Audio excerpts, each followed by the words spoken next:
வாழ்வளிக்கும் தேவன் நம்பல் ஆண்டவராகிய இயேசு கிறிஸ்துவின் இனிய நாமத்தில் அதிகாலை வேளையில் கர்த்தருடைய தூதரோடு கூட உங்களை சந்திப்பதில் பேரானந்தம் கொள்கிறேன். 1 ராஜாக்களின் புத்தகம் 2ஆம் அதிகாரம் 3ஆம் வசனம்.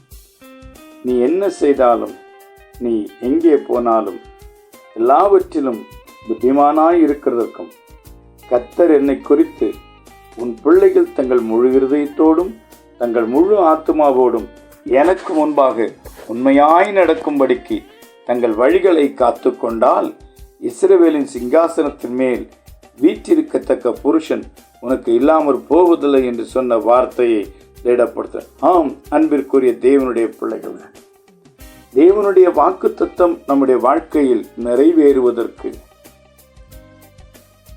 நாம் எல்லாவற்றிலும் என்ன செய்தாலும் எங்கு போனாலும் புத்திமானாய் இருப்பதற்கு கர்த்தருடைய வழிகளில் நாம் உண்மையாய் நடக்க வேண்டும். உண்மையாய் கர்த்தருடைய கட்டளைகளை நாம் கைக்கொள்ள வேண்டும். அப்படியானால் கர்த்தருடைய வாக்குத்தத்தம் நிச்சயம் நிறைவேறும். தாவீதின் சந்ததியில் தாவீதுக்கு பின்பதாக சிங்காசனத்தை ஆளுகை செய்ய ஒருவனை கர்த்தர் ஏற்படுத்தினாலும் அவன் தன் வழிகளை காத்து கொள்ள வேண்டும், புத்திமானாயிருக்க வேண்டும்.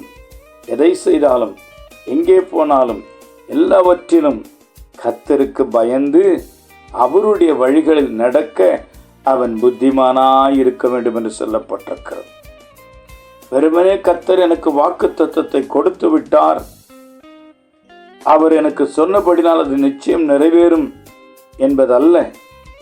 அவர் சொன்ன கட்டளைகளை கை கொண்டு உண்மையாய் நடக்கிற பொழுது மாத்திரமே அவருடைய வார்த்தை நிறைவேறும். உன் சந்ததியில் ஒருவன் ஆளுகை செய்ய நிச்சயமாய் எழும்புவான் என்கிற வாக்குத்தத்தம் நிறைவேறுவதற்கு தேவனுடைய வழிகளில் உண்மையாய் இருக்க வேண்டும். ஆண்டவர் உண்மையைத்தான் எதிர்பார்க்கிறவராக இருக்கிறார். கொஞ்சத்தில் உண்மையாய் இருந்தால்தான் அநேகத்துக்கு கர்த்தர் அதிகாரிகளாய் வைப்பார். இன்றைக்கு நாம் உண்மையாய் கர்த்தருடைய வசனத்தை கை கொண்டு நடக்கிறோமா?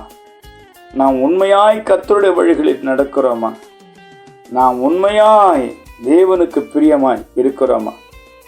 நம்முடைய வழிகளெல்லாம் தேவனுக்கு உண்மையாய் இருக்குமானால் நிச்சயம் அவரால் சொல்லப்பட்ட வாக்குத்தத்தம் நிறைவேறும்.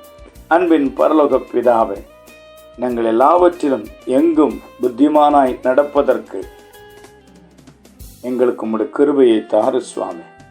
உம்முடைய வழிகளில் நடக்க எங்களுக்கு உண்மையை தாரும். எங்கள் அப்படிப்பட்ட இருக்க ஒரு விஷயம் கர்த்தராகிய இயேசுவின் நாமத்தில் ஜெபிக்கிறோம் நல்ல பிதாவே, ஆமென்.